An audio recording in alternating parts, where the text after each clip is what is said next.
हत भय हारी ये राजा बैठे निज निज जाय समाजा नृपन बिलोक जनक अकुलाने बोले भजन रोष जन साने बोले भजन रोष जन साने।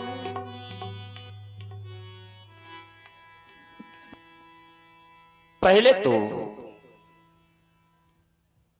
समाज में, इस संसार में सम्मान प्राप्त करना कठिन है। पहले तो समाज में सम्मान प्राप्त करना कठिन है, लेकिन प्राप्त किए हुए सम्मान की रक्षा कर लेना, प्राप्त किए हुए सम्मान की रक्षा कर लेना, यह उससे भी अधिक कठिन है। मैंने इन राजाओं का सम्मान किया, इन राजाओं का मैंने स्वागत किया, अभिनंदन किया, लेकिन क्या ये राजा अपने सम्मान की रक्षा कर पाए? नहीं कर पाए। परिणाम क्या हुआ? सब नप भय जोग उपहासी और जैसे बिन विराग सन्यासी, जैसे बिना बैराग के सन्यासी उपहास का पात्र होता है, वैसे ही ये राजा इस मैथिली प्रतियोगिता में उपहास के पात्र हो चुके हैं। सब नप भय जोग उपहासी और जैसे बिन विराग सन्यासी। अभी कुछ क्षण पहले की बात है, बंदी जन के द्वारा जब प्रण की घोषणा प्रसारित की गई,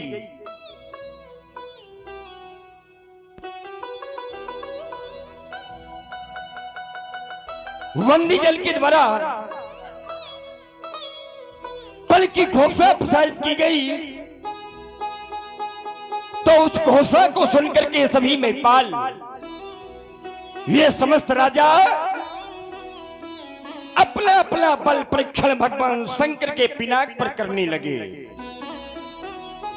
ये राजा अपना अपना बल परीक्षण, अपना अपना शक्ति परीक्षण भगवान शंकर के पिनाक पर करने लगे। ये राजा बल परीक्षण करने लगी और बल परीक्षण के कुछ दृश्य मेरे सामने आने लगे।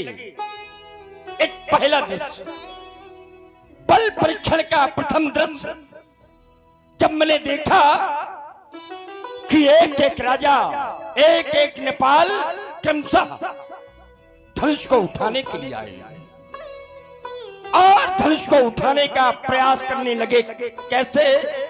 तो तमक ताक तक शिव धनु धरही, पर उठे ना कोट भांति बल करही। ये तमक धरे धन मूढ़ नप, उठे न चले न जाए। जब धनुष नहीं उठा तो चले न जाए। लज्जित होकर के, शर्मिंदा होकर के, संकुचित होकर के अपने अपने मंचों की ओर प्रस्थान करने लगे। ये पहला दृश्य देखा। जब एक एक राजा से धनुष नहीं उठा तो अचानक एक दूसरा दृश्य सामने आ गया। दूसरा दृश्य क्या देखा? दूसरा दृश्य यह देखा कि जब 10,000 राजा, ये राजा 10,000 की संख्या में एक साथ मिलकर के सामूहिक धनुष को उठाने का उपक्रम करने लगे। भोप दस एक ही 12 और लगे उठामन, पत्थर लटारा लगे न शंभु सरासन। कैसे? 10,000 राजा एक साथ इस मैत्री प्रतियोगिता में पराजित होते हुए देखे गए। और अब ये तीसरा दृश्य देख रहा हूं। क्या तीसरा दृश्य मेरे सामने आ गया। अब जब मैं देख रहा हूं कि कोई भी वीर, अब कोई भी राजा धनुष को उड़ाने का अब तो कोई साहस भी नहीं करता। मानो इन सब राजाओं को विश्वास हो गया, ये समस्त वीर अभी विश्वास कर बैठे कि अब तो धनुष को उठाने का प्रयास करना व्यर्थ है। क्यों? क्योंकि नहीं उठेगा ये धनुष, नहीं उठेगा ये धनुष। और ऐसा मानकर, ऐसा सोच करके ये सब श्रीहत हो गए। सबने हृदय से हार स्वीकार कर ली। श्रीहत भय, हार ही ये राजा, और बैठे निज निज जाई समाजा, अपनी अपनी समाजों पर जा जा करके बैठ के अब कोई धनुष को उड़ाना नहीं चाहता। और इन राजाओं की जब ऐसी दशा मैंने देखा कि कोई धनुष की ओर आना नहीं चाहता, सबके सिर झुके हुए हैं, नमित शीश सोचे ही सलज्ज, सब श्रीहत भय शरीर।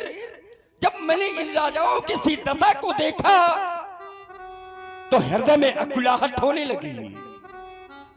मैं अकुलाने लगा, मैं विकल होने लगा। नपन बिलोक जनक अकुलाने, मैं अकुलाने लगा यह सोचकर कि क्या होगा, अब क्या होगा मेरी प्रतिज्ञा का। अरे मेरे पल का अब क्या होगा। और पल की पूर्ति नहीं हो पाई, पर पूरा नहीं हो पाया तो अब मेरी बेटी का क्या होगा। अब मेरी जानकी का क्या होगा। अरे अब मेरी वैदेही का क्या होगा। ऐसा तो कभी स्वप्न में भी नहीं सोचा था मैंने। अरे ऐसा तो कभी स्वप्न में भी नहीं सोचा था मैंने कि ये जो स्वयंवर का साज सजाया, ये स्वयंवर का साज, ये स्वयंवर का साज सब सजा का सजा रह जाएगा। और मेरी बेटी की मांग, मेरी जानकी की मांग सदा सदा के लिए आज सुनी रह जाएगी। आज वही हो गया। अरे आज वही हो गया जिसकी कभी मैंने कल्पना भी नहीं की थी। आज मेरी कल्पनाएं सब कल्पना अतीत हो गई। आज मेरे सपने सब धूल में मिलकर के रह गए। और मेरी आशा अब निराशा का रूप धारण करने लगी।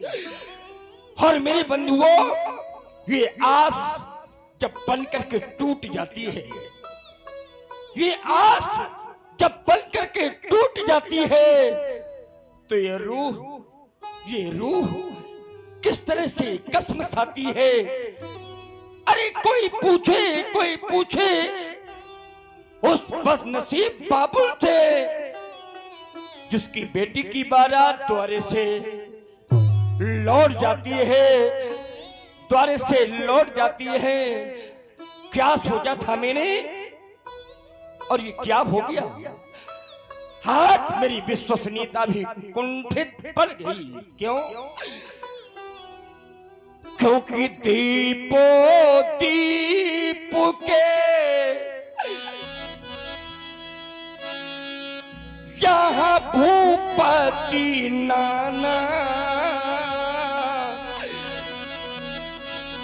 और ये आए सुनी हम जो पनठाना। देश दीपांतर के, देश देशांतर के राजाओं का आगमन हुआ। और ये कहना कि क्या केवल दीप के ही राजा आए, तो नहीं, केवल दीप के राजा नहीं आए, बल्कि इस मैत्री प्रतियोगिता में त्रैलोक्य के वीरों का आगमन हुआ है। देव तनुज धारी मनुज शरीरा, हर विपुल वीर आए रणधीरा, त्रैलोक के वीरों का आगमन हुआ है। और अगर मैं ये कह दूं, अगर मैं ये कह दूं कि आज सारा त्रैलोक इस मिथिला में पराजित हो गया, तो कोई अतिशयोक्ति नहीं होना चाहिए, कोई अतिशयोक्ति नहीं होना चाहिए। और जब सारा त्रैलोक का पराजित हो गया, तो फिर बचा क्या? कुछ बचा क्या? अब तो कुछ नहीं बचा। और जब अब कुछ शेष नहीं बचा, तो मैं अब एक सार्वजनिक घोषणा भी करने जा रहा हूं। और आप हैं हमारे आदरणीय श्री बड़े भैया विनोद विश्वकर्मा जी। आपकी ओर से 51 मुद्राएं जनक जी के इस सुंदर कारुणिक विलाप पर प्रभावित होकर दे रहे हैं। विनोद विश्वकर्मा जी को बहुत बहुत धन्यवाद। अब कुछ भी शेष नहीं बचा, इसलिए मेरी एक सार्वजनिक घोषणा है। और घोषणा क्या है? सारे के सारे वीर, सारे के सारे वीर, सारे के सारे लपाल मेरी घोषणा को सुने। घोषणा क्या है? तो आप जन को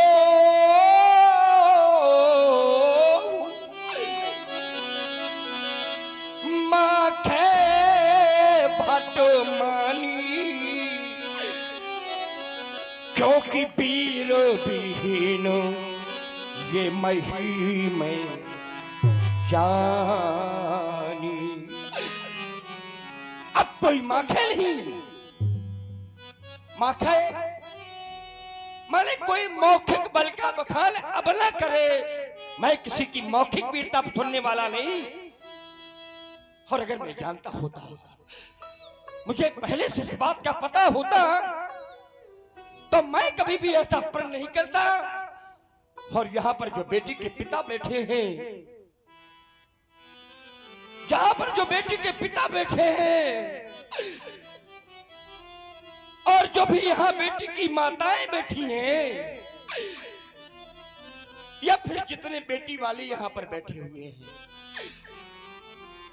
अरे जितने भी बेटी वाले यहां पर बैठे हुए हैं, ये बेटी वाले विचार करें, विचार करें, सोचें। क्यों? क्योंकि मेरे सज्जनों, बेटी का दुख तो बेटी वाले ही समझ सकते हैं। क्या होती है बेटी की पीड़ा, क्या होता है बेटी का दुख, ये तो केवल बेटी वाले ही समझ सकते हैं, जान सकते हैं। पर जिनके जीवन में बेटी है ही नहीं, जिनके जीवन में बेटी है ही नहीं, वो भला मेरी इस पीड़ा को कैसे समझेंगे? क्योंकि सिद्धांत लिखा गया, सिद्धांत लिखा गया। क्या लिखा गया? कि पर घर घाल को, अरे पर घर घाल को यहाँ लाजो ना भीरा, और वो पांझ की जान, पांझ की जान प्रसव के पीरा। अरे वो बांझ स्त्री, बांझ जिसके जीवन में कोई संतान नहीं होती, तभी वो बांझ है। और वो बांझ स्त्री भला प्रसव की पीड़ा को कैसे समझ सकती है? क्या होता है प्रसव का कष्ट, वो बांझ स्त्री कभी जान नहीं सकती। मैं कहना ये चाहता हूं, मेरे कहने का भाव ये है मेरे मित्रों, मेरे बंधुओं, मैं कहना ये चाहता हूं कि जिसने कन्या चाही नहीं, अरे जिसने कन्या, अरे जिसने कन्या चाही नहीं,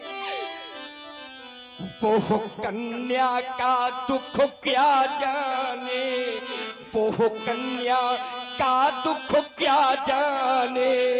और जिन पैर बीमारी फटी नहीं वो पीर पराई क्या जाने, वो पीर पराई क्या जाने। और अगर जानना है क्या होता है बेटी का दुख, क्या होती है बेटी की पीड़ा, अगर इसे समझना है तो आप लोगों को एक कल्पना करना है। और इसी क्रम में आप आ गए हमारे चिंतामणि विश्वकर्मा जी, ग्राम अछरौल से आप पधारे हुए हैं। आपकी ओर से ये 51 पुष्पोद्राएं जनक जी के सुंदर अभिनय पर प्रस्तुत की जा रही है। बहुत बहुत धन्यवाद। और आप हैं हमारे आदरणीय बड़े भैया श्री बच्चू यादव जी, बच्चू नन्ना, आपकी ओर से भी ये 51 पुष्पोद्राएं श्री जनक जी के लिए प्रदान की जा रही है। बहुत बहुत धन्यवाद। अगर जानना है कि बेटी का कष्ट क्या होता है, बेटी की पीड़ा क्या होती है, बेटी का दुख क्या होता है, तो आप लोगों को एक कल्पना करना है। और कल्पना कब की? कल्पना उस समय की करना है जिस समय किसी की बेटी विदा होने लगती है। सज्जनों, मेरे बंधुओं, अरे जिस समय बेटी विदा होने लगती है।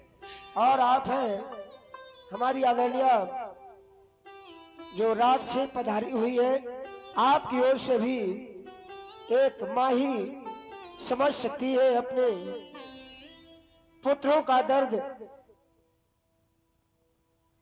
और माँ की ममता तो अपने बेटी पर इस समय केंद्रित है, क्योंकि माता सुनैना भी विचार कर रही है कि अब मेरी पुत्री का क्या होगा। और उसी रूप में हमारी माता जी के द्वारा ये रात से पधारी हुई है। इनकी ओर से 51 मुद्राएं श्री जनक जी के इस कारुणिक विलाप पर प्रदान किए जा रहे हैं। बहुत बहुत धन्यवाद। अरे जिस समय बेटी विदा होने लगती है और विदाई के समय, जिस समय वो बेटी अपनी माँ के हृदय से लिपट करके माँ माँ कह करके रोने लगती है, अरे जिस समय वो बेटी अपनी माँ के हृदय से लिपट करके माँ माँ कह करके रो देती है ना, तो जानते उस बेटी की माँ को कैसा लगता है? अरे उस समय उस बेटी की माँ को ऐसा लगता है कि आज बेटी नहीं, कोई मेरा कलेजा निकाल करके लिए जा रहा है। और उस समय उस बेटी की माँ की कल्पना क्या होती है, कैसा लगता है उस बेटी की माँ को? उस बेटी की माँ को उस समय ऐसा लगता है, माँ की विरह वेदना का कैसा लगता है माँ को? तो माँ का कष्ट, माँ का दुख, माँ की पीड़ा इस ग्रंथ में वर्णन किया गया। माँ की पीड़ा का वर्णन इस ग्रंथ में किया गया। क्या किया गया कि पहुरी पहुरी पहुरी पहुरी भेंट ही महतारी, पहुरी बहुरी बहुरी भेटई महतारी। बड़ा ही सुंदर अभिनय प्रस्तुत किया जा रहा है जनक जी के द्वारा। और इसी से प्रभावित हुए हमारे आदरणीय कुन्नू सेवहरे जी। कुन्नू सेवहरे जी, आपकी ओर से 51 पुष्पोद्राएं। और आप हैं हमारे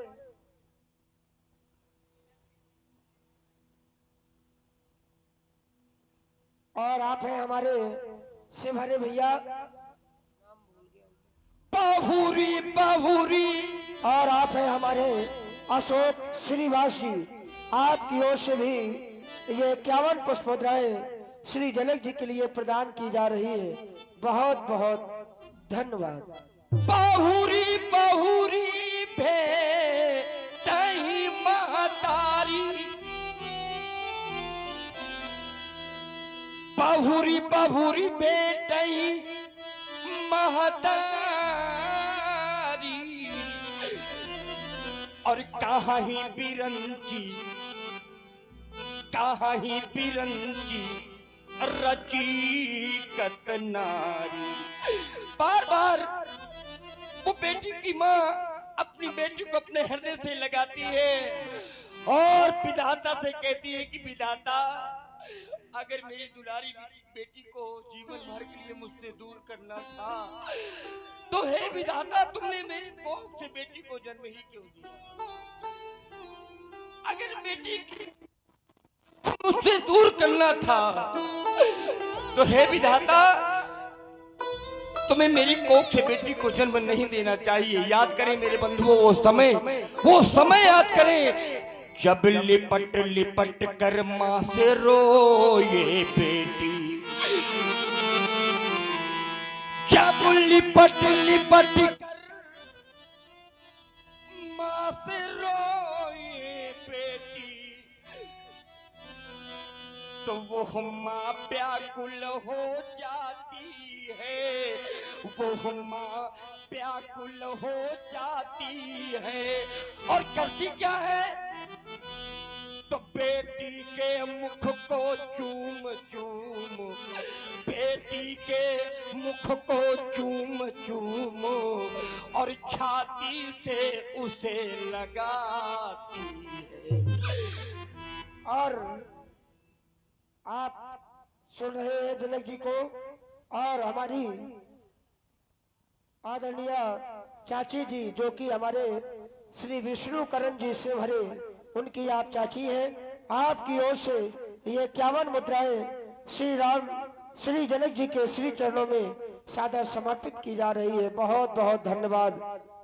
अपनी बेटी को माँ छाती से लगाती है और अपनी बेटी को समझाती है, सिखाती है। माँ बेटी से कहती है बेटी एक वो समय था, माँ को अपना अतीत याद आने लगता है। माँ बेटी से कहती है एक वो समय था जब मैं इस घर में दुल्हन बनकर के आई थी, एक वो समय था जब मैं इस घर में दुल्हन बनकर के आई थी। आज समय बदला, अब इस घर से मेरी बेटी दुल्हन बनकर के जा रही है और यही तो विधि का विधान है मेरे मित्रों, मेरे बंधुओं, यही विधि का विधान है। और यही बात वो बेटी की माँ अपनी बेटी को समझाती है। माँ बेटी से कहती है कि मैं भी दुल्हन बनकर आई, अरे मैं भी दुल्हन बनकर आई, अब तुमको भी दुल्हन बनना होगा, तुमको भी दुल्हन बनना होगा। और मेरी बेटी संसार की सारी रीति रस्मों अब पालन तुमको करना होगा। और इतना कहते कहते वो बेटी की माँ अचेत होने लगती है, बेहोश होने लगती है। तो उस समय वो बेटी अपनी माँ को संभालती है और माँ से कहती है मत रो माँ, मत रो माँ, अरे मत रो माँ, मत रो माँ, तू क्यों रोती है, क्योंकि बेटी पराया धन होती है, वो बेटी पराया धन होती है। तो माँ बेटी से कहती है बेटी मैं जानती हूँ, मैं इस बात को जानती हूँ कि बेटी पराया धन होती है, लेकिन मैं एक माँ हूँ, मैं एक माँ हूँ। और माँ कैसी होती है तो इतनी कठोर, और क्यों नहीं, माँ तो माँ होती है और माताएं प्रभावित भी हो रही है हमारी। तो आप हैं हमारी आदरणीय श्रीमती लीलावती बुआ जी, लीलावती बुआ जी की ओर से ये 51 पुष्प मुद्राएं। और आप हैं हमारे भैया राहुल पांडे जी जो कि आप ग्राम बजेठा के निवासी हैं, उनकी ओर से भी ये 50 पुष्प मुद्राएं प्रदान की जा रही है। बहुत बहुत धन्यवाद। बेटी माँ से कहती है मत रो माँ, तू क्यों रोती है, क्योंकि बेटी पराया धन होती है। तो माँ बेटी से कहती है बेटी मैं जानती हूँ कि बेटी पराया धन होती है, मुझे पता है, लेकिन मैं एक माँ हूँ। और माँ कैसी होती है तो इतनी कठोर अरे इतनी कठोर कहाँ होती है, क्योंकि माँ भी तो आखिर माँ होती है, वो माँ भी तो आखिर माँ होती है। और हम ये कहना चाहते हैं कि संसार में अनेकों रिश्ते होते हैं, अनेक संबंध होते हैं मेरे बंधुओं, लेकिन किसी भी रिश्ते में, किसी भी संबंध में इतनी क्षमता नहीं होती जो माँ की ममता की समता कर सके। किसी भी संबंध में इतनी क्षमता नहीं होती जो माँ की ममता की समता कर सके। और इसीलिए तो हमारे आचार्य कहते हैं कि सबकी है तोल माँ की, अरे सबकी है तोल माँ की, अरे नहीं कोई तोल, अरे सबकी है तोल माँ की, अरे नहीं कोई तोल, क्योंकि मैया की ममता का नहीं कोई मोल, मैया की ममता का नहीं कोई मोल। मैया की ममता का नहीं कोई मोल। बड़ा ही सुंदर अभिनय महाराज श्री विदेह राज्य के द्वारा प्रस्तुत किया जा रहा है, और मैं चाहता हूँ कि ऐसा सराहनीय अभिनय प्रस्तुत हो रहा है तो आप समस्त ग्रामवासी जोरदार तालियों से हमारी बात की पुष्टि करें। और इसी क्रम में आप है हमारे रामलीला समिति के। ध्यान दीजिएगा, विदाई के समय माँ से भेंट करते करते अचानक उस बेटी को अपने पिता की याद आ जाती है। माँ से भेंट करते करते उस बेटी को अपने पिता की याद आ जाती है। तो देखती है मेरे पिता कहाँ है, कहाँ है मेरे पिता। तो देखती है कि एक कोने में खड़े खड़े मेरे पिता भी बिलख बिलख करके रो रहे हैं। और जिस समय वो बेटी अपने पिता को रोते हुए देखती है, बहुत से समाज में बेटी के पिता बैठे होंगे, और ऐसे पिता यहाँ पर बैठे होंगे जो अपनी बेटी की विदाई कर चुके होंगे, और बहुत से बेटी के पिता यहाँ ऐसे भी उपस्थित होंगे जिन्हें अभी भविष्य में अपनी बेटी को विदा करना होगा।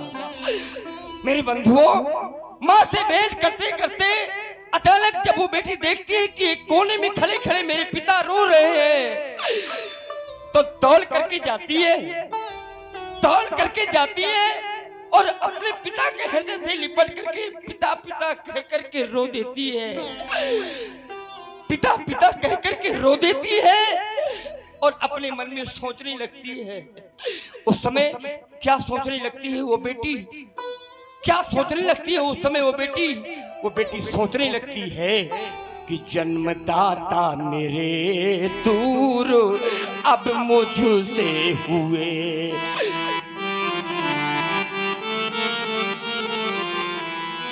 अरे जन्मदाता मेरे दूर मुझसे हुए, और मेरी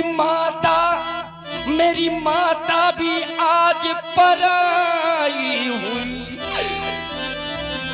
ऐ विधाता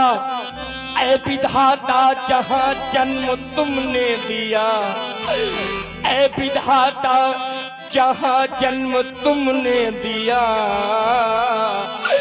उसी घर से ही मेरी विदाई हुई, उसी घर से ही मेरी विदाई हुई।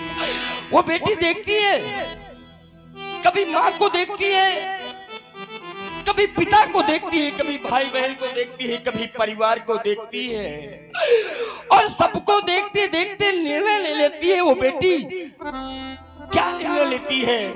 निर्णय ये लेती है कि हो गए अपने बस आज पराये, हो गए अपने बस आज पराये। और इसी कारुण्य विलाप पर प्रभावित हुए हमारे पुष्पेंद्र प्रजापति और निरंजन मिश्रा एडवोकेट भरखरी मुखिया मुंशी आपकी ओर से ये 51 पुष्प मुद्राएं प्रदान की जा रही है। पुष्पेंद्र प्रजापति और निरंजन मिश्रा जी को बहुत बहुत धन्यवाद। अरे हो गए अपने आज पराए और मेरे बाबुल का घर अब छूट गया। बिछड़ गए मेरे भाई मेरी बहनें और अब बचपन का सुख छूट गया। और कोई उस पिता के हृदय से जाकर के पूछे मेरे बंधुओं, कोई उस बेचारे पिता के हृदय से जाकर के पूछे कि वो बेचारा बेटी का पिता अपनी बेटी को किस प्रकार से पत्थर हृदय बन करके, अरे पत्थर हृदय बन करके किस तरह से अपनी बेटी को विदा करता है। कोई पूछे उस पिता से जाकर के, उस पिता के दिल से भी पूछो, उस पिता के दिल से भी पूछो, जो सुता किसी को देता है भावी जीवन को सोच सोच, वो तो फूट फूट कर रोता है, फूट फूट करके रोता है और उस विधाता से कहता है वो बेटी का पिता कि हाय विधाता, अरे हाय विधाता, अरे तूने भी यह कैसी रीति बनाई है, यह कैसी रीति बनाई है कि जिस बेटी को मैंने पाला वो बेटी हुई पराई है। बेटी होती पराई है। और इसी से प्रभावित हुए हमारे रामलीला समिति के कोषाध्यक्ष आदरणीय श्री बड़े भैया हरीश पालीवाल जी, आपकी ओर से 51 मुद्राएं पुनः प्रदान की जा रही है। बहुत बहुत धन्यवाद, साधुवाद। और आप हैं हमारे रवि सेवहरे जी, रवि सेवहरे जी, आपकी ओर से भी 51 मुद्राएं प्रदान की जा रही है। बहुत बहुत धन्यवाद। लेकिन मेरे बंधुओं, बेटी की विदाई का दुख तो वही समझ सकते हैं जिन्होंने बेटी की विदाई की होगी। किसी ने कहा कि जिन्हें महसूस इंसानों के रंजो गम नहीं होते, जिन्हें महसूस इंसानों के रंजो गम नहीं होते, वो इंसान हकीकत में पत्थरों से कम नहीं होते। और मैं कहना ये चाहता हूं कि जिसने की बेटी विधवा नहीं, जिसने की बेटी अरे विधवा नहीं, वो दुख पिता का क्या जाने, वो दुख पिता का क्या जाने। और जिसने कन्या चाही ही नहीं, वो कन्या का दुख क्या जाने, वो कन्या का दुख क्या जाने। ये मानव जीवन मिला है मेरे बंधुओं, तो एक बार कन्यादान अवश्य करना, एक बार कन्यादान अवश्य करना। क्योंकि अगर जिस मानव ने कन्यादान नहीं किया, उसका ये मानव जीवन भी व्यर्थ माना जाता है। और आप हैं हमारे आदरणीय श्री कृष्णकांत जी पाठक, कृष्णकांत जी पाठक, आपकी ओर से भी ये 50 पुष्प मुद्राएं जनक जी के लिए प्रदान की जा रही है। बहुत बहुत धन्यवाद। हमारे शास्त्र कहते हैं ना भ्रात समम बंधु, ना चा मात्र समो गुरु, ना जा मात्र समम पात्रम, ना चा दानम कन्या समम। कन्यादान से बढ़कर के संसार में कोई दान नहीं है। तो किसी ने कहा अन्नदान तो सर्वश्रेष्ठ होता है, तो हमने कहा उसके आगे देख लीजिए क्या लिखा है। लिखा है, शास्त्र में लिखा है अन्नदानम श्रेष्ठ दानम, लेकिन उसके आगे लिखा है कन्यादानम तत्परम। अन्नदान से भी बढ़ करके कन्यादान होता है मेरे बंधुओं। इस जग में आने वाले को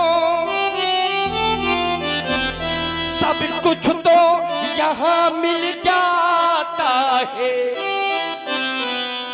पर होता है बहुत वो भाग्यवान।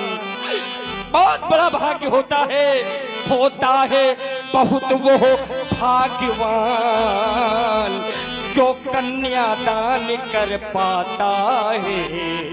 होता है बहुत वो भाग्यवान जो कन्यादान कर पाता है। और आप हैं हमारे बड़े भैया आदरणीय श्री प्रवीण कुमार जी द्विवेदी, आपकी ओर से भी ये 50 पुष्पमुद्राएं जनक जी के लिए सादर समर्पित की जा रही है। बहुत बहुत धन्यवाद साधु। माता पिता के घर में ये बेटियां ये पराई संपत्ति के रूप में है। ये अपनी संपत्ति नहीं है, ये पराई संपत्ति है, पराई धरोहर है। और संसार का कोई भी पिता इस धरोहर को जीवन भर अपने घर में नहीं रह सकता। क्यों? क्योंकि बेटी मात्र धरोहर होती और करना पड़ता इसका दान, करना पड़ता इसका दान। सब दानों में दान श्रेष्ठतम, सब दानों में दान श्रेष्ठतम, पर महादान है कन्यादान। मैं भी इस बात को मानता हूं, स्वीकार करता हूं कि बेटी पराई संपत्ति है, पराई धरोहर है। पर याद रखना मेरे बंधुओं, ये बेटी लाख पराया धन है, पर हृदय का टुकड़ा होती है, हृदय का टुकड़ा होती है। अरे कीमत वही समझते हैं, जहाँ कीमत वही समझते हैं कि जिनके घर बेटी होती है। हर कीमत वही समझते हैं जिनके घर बेटी होती है। और हम तो ये कहा करते हैं कि घर में बेटा होना, घर में बेटा होना ये तो भाग्य की बात होती है मेरे बंधुओं, मेरी माताओं। घर में बेटा होना ये भाग्य की बात है, लेकिन घर में बेटी होना ये भाग्य नहीं, ये तो सौभाग्य की बात होती है मेरे बंधुओं। बेटी होना ये सौभाग्य की बात है। क्यों? क्योंकि आचार्य कहते हैं कि आत्मा के सौंदर्य का, आत्मा के सौंदर्य का सप्त रूप है काप, और ये बेटा होना भाग्य है, पर बेटी है सौभाग्य। क्योंकि सौभाग्य की शाखा में खिलती है बेटी, सौभाग्य की शाखा में अरे खिलती है बेटी। अरे भाग्य अगर अच्छा है तो मिलती है बेटी, भाग्य अगर अच्छा है तो मिलती है बेटी। और कैसे? तो कभी बन के कोयल, कभी बन के मैना, और घरों आंगनों में चहकती है बेटी, घरों आंगनों में चहकती है बेटी। तो किसी ने कहा अभय जी कि ज्ञानियों के जीवन में कोई त्रुटियां नहीं होती। ध्यान दीजिएगा, ज्ञानियों के जीवन में कोई त्रुटियां नहीं होती। महल राजाओं के होते हैं, महल राजाओं के होते हैं, कोई कुटिया नहीं होती। और बड़े अभागे हैं वो लोग, बड़े अभागे हैं वो लोग निरा इस जमाने में जिनके घर आंगन में कोई बिटिया नहीं होती। तो किसी ने कहा कि आन बान साल को संवारती है बेटियां, आन बान साल को संवारती है बेटियां, दुर्गा और लक्ष्मी रूप धारती है बेटियां। बाबुल का दर हो और चाहे साजन का घर हो, लेकिन दोनों कुलों को ही तारती है बेटियां, दोनों कुलों को ही तारती है बेटियां। और हम तो ये कहा करते कि घर में अगर बेटियां हो, घर में अगर बेटियां हो तो उस घर के लोग देवी मंदिर जाएं अथवा ना जाएं, घर में अपनी बेटियों की पूजा कर ले तो मंदिर में बैठी हुई देवी वो अपने आप के ऊपर प्रसन्न हो जाएगी। या फिर ये कह दे कि जिस घर में बेटियां होती हैं वो घर फिर घर नहीं रहता, वो घर तो मंदिर बन जाता है। और तभी तो हमारे आचार्य कहते हैं कि बेटा आंखों का तारा है, बेटा आंखों का तारा है, और बेटी नैनों की ज्योति है, बेटी नैनों की ज्योति है। और वो घर मंदिर बन जाता है, वो घर मंदिर बन जाता है जिस घर में बेटी होती है। किसी कवि ने कहा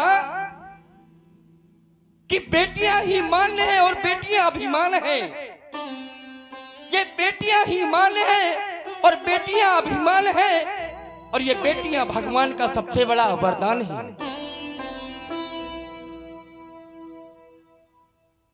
और आप लोग देख रहे हैं कि बेटियां ही मान है और बेटियां अभिमान है, और ये बेटियां भगवान का सबसे बड़ा वरदान है। ये बेटियां, जिस घर में बेटियां होती हैं मेरे बंधुओं, बेटियां घर की पुरानी खिड़कियों को खोलती हैं, बेटियां घर की पुरानी खिड़कियों को खोलती हैं। और बेटियां घर में हो तो घर की दीवारें बोलती हैं, बेटियां घर में हो तो घर की दीवारें बोलती हैं। और एक बात, बेटियां गाती हैं, बेटियां गाती हैं तो स्वर्ग के समंदर डोलते हैं।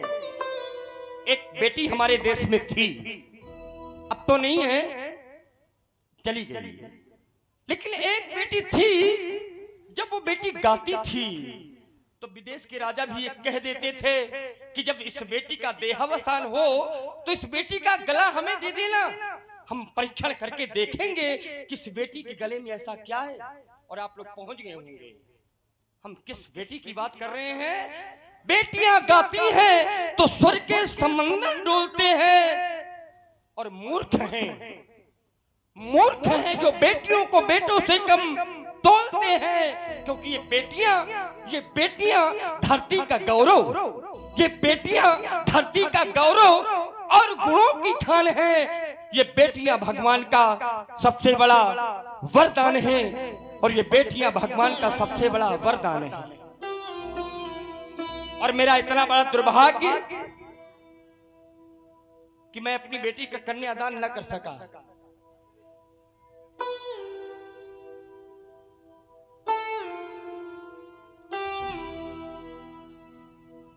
और मेरा इतना बड़ा दुर्भाग्य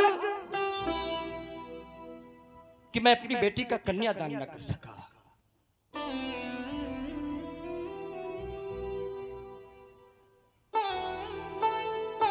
मेरा इतना बड़ा दुर्भाग्य कि मैं अपनी बेटी का कन्यादान न कर सका। आज मेरा दुर्भाग्य मेरे सामने आ गया। क्या सोचा था मैंने और ये क्या हो गया। भोले हुई क्या मुझसे भारी, बोले हुई क्या मुझसे भारी, रह गई कुंवारी ये सुता हमारी। भोले हुई क्या मुझसे भारी, रह गई खुआरी। अरे सोता हमारी भोले हुई। अब तो कोई मार्ग दिखाई नहीं देता। क्या करूं मैं? क्या मैं प्रण का त्याग कर दूं? और यदि मैं प्रण का त्याग करता हूं, यदि मैं प्रण का त्याग करता हूं तो सुकृति जाए जो पन परिहरऊं, और कुंवरी कुंवारी रहे क्या करूं? क्या करूं मैं? अब कोई मार्ग दिखाई नहीं देता, क्योंकि क्षीण साधन हुए अब सकल। क्षीण साधन हुए अब सकल, होता तन मन विकल। प्राण जाए ना निकल, तो अब क्या करें कैलाश बिहारी। अब क्या करें कैलाश बिहारी, रह गई कुंवारी वो सुता हमारी।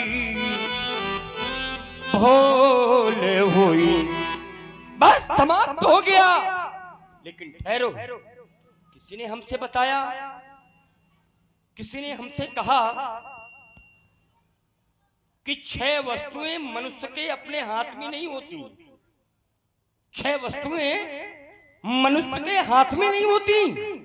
और वो 6 वस्तुएं कौन कौन सी हैं? तो हानि, लाभ, जीवन, मरण, यश, अपयश, विधि हाथ। और जब ये विधि हाथ है, जब ये विधाता के हाथ में है, तो मैं सोचने लगा, मैं ये विचार करने लगा कि क्या सोचता है,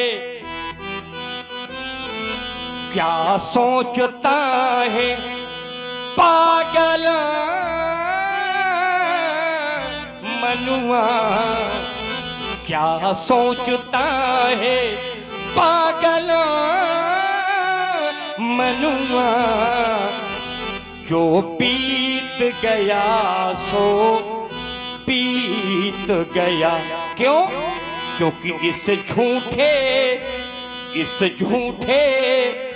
खेल का मोल गया। इस झूठे खेल का मोल गया। कोई हार गया, कोई जीत गया।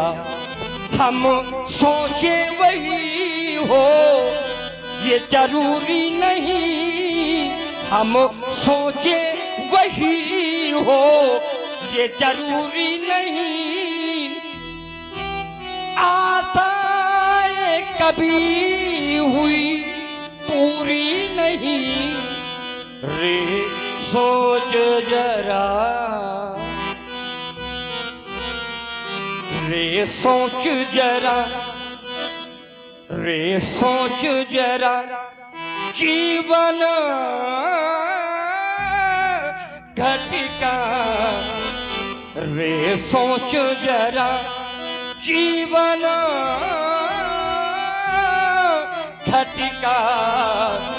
आशा जल कितना रीत गया। इस झूठे का मोल ही क्या, कोई हार गया कोई जीत गया। हुई ना मेरे प्रण की पूर्ति और नाई पीरों में स्फूर्ति, और रह गई मेरी सुषमा मूर्ति। उजलता जाता मेरा बाग, के उजलता जाता मेरा बाग, और झुलस गए मेरे हृदय के ताग। तब कह दो, अब कह दो कि ये जाए यहां से भाग, क्योंकि अपना बजेगा कोई राग। ये धनुर्भंग नहीं हो सका तो ये सभा करा दो भंग, क्योंकि पिघल गया मिथिलेश का यह रंग अमन का रंग। और आप लोगों ने सुना बड़ा ही सराहनीय प्रशंसनीय अभिनय श्री जनक जी का, और इसी से प्रभावित हुए हमारे आदरणीय श्री हरीश चंद्र पालीवाल कोषाध्यक्ष जी। आपकी ओर से पुनः ये 51 पुष्पमालाएं जनक जी के लिए प्रदान की जा रही है। बहुत बहुत धन्यवाद, बहुत बहुत।